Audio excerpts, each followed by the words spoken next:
Per preparare il salame del re iniziamo dalla pasta a biscotto. In una planetaria munita di frusta andrò a mettere gli albumi a temperatura ambiente. Quando cominceranno a diventare bianchi, perché andremo a sbatterli, uniremo lo zucchero in 3 volte distinte, i tuorli uno alla volta, la buccia grattugiata di un limone biologico e l'estratto di vaniglia.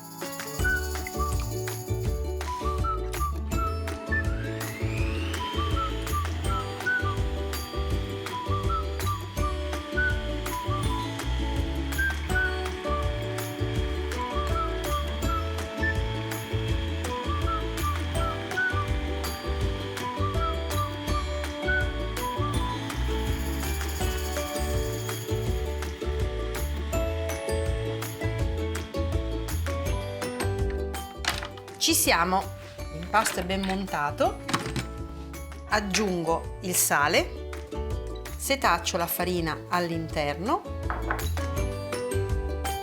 e mescolo delicatamente dal basso verso l'alto. Bisogna stare molto attenti a non smontare il composto.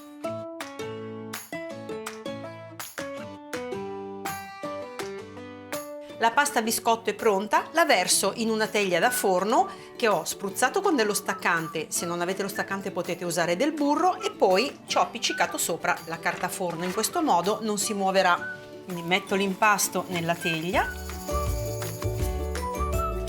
spatolate delicatamente per non togliere le bolle d'aria che sono contenute all'interno dell'impasto. Cerchiamo di livellarlo. Inforniamo la pasta a biscotto in forno statico preriscaldato a 200 gradi per 10 minuti.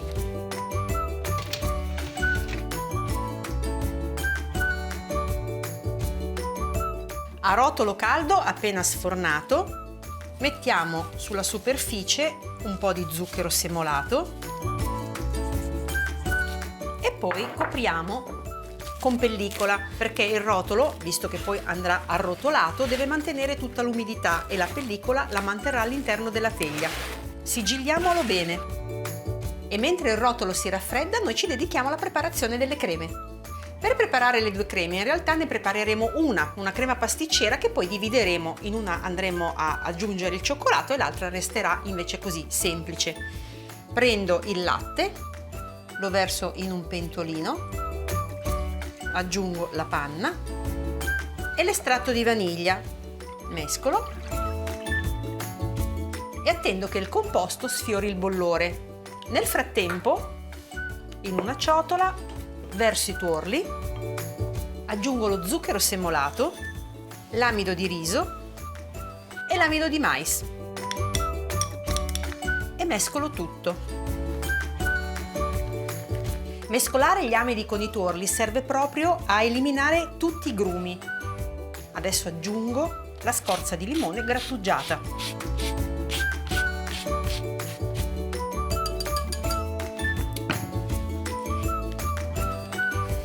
Il composto è giunto a temperatura e lo verso nei tuorli.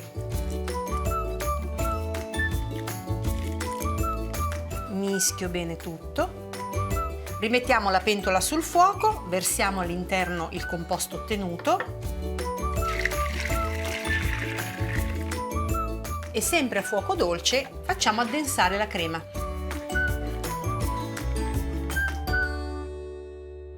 Come avevo detto, dalla crema base otterremo 2 creme, una chiara e l'altra al cioccolato. Ora ne peso 360 grammi a cui andrò ad aggiungere il cioccolato tritato.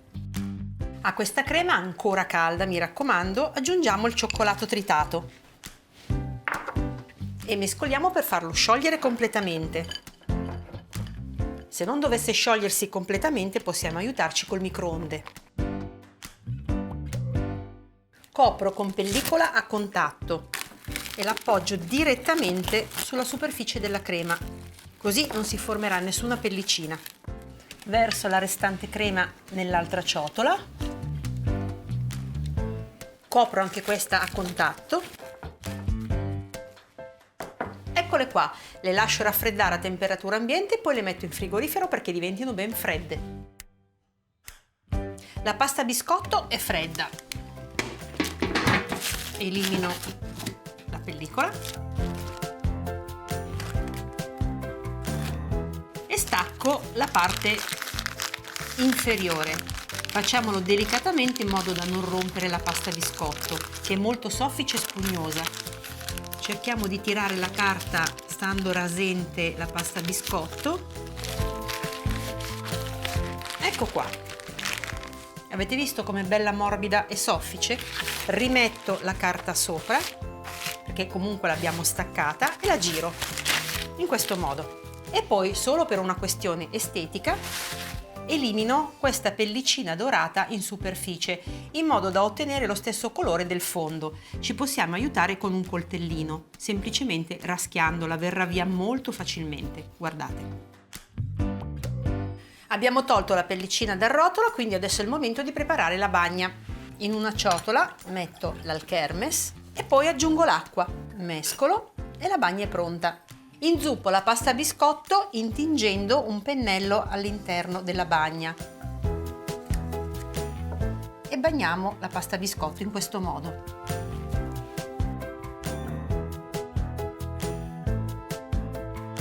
Per agevolare la chiusura del rotolo taglio i bordi più corti un po' in sbieco, in questo modo. Dopo l'alchermes tocca la crema pasticcera chiara, l'ho messa in una sac à poche e la spremo su tutta la superficie.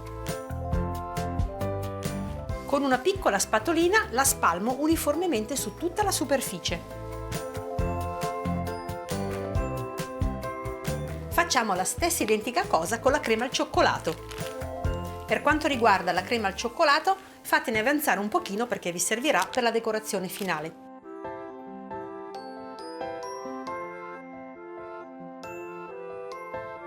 Abbiamo terminato, è il momento di arrotolare il dolce aiutandoci con la carta forno. Partiamo da un lato più stretto.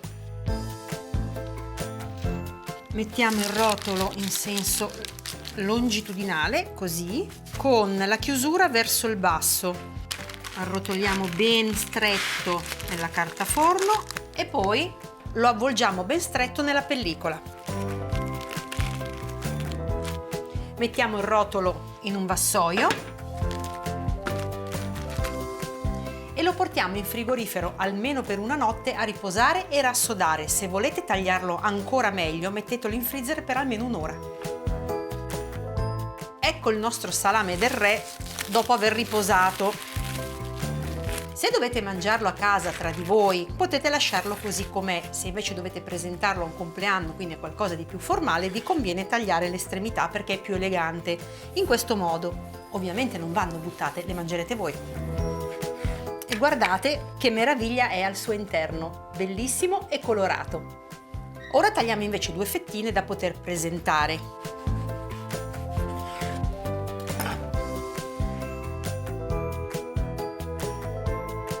Ed ecco il nostro salame del re.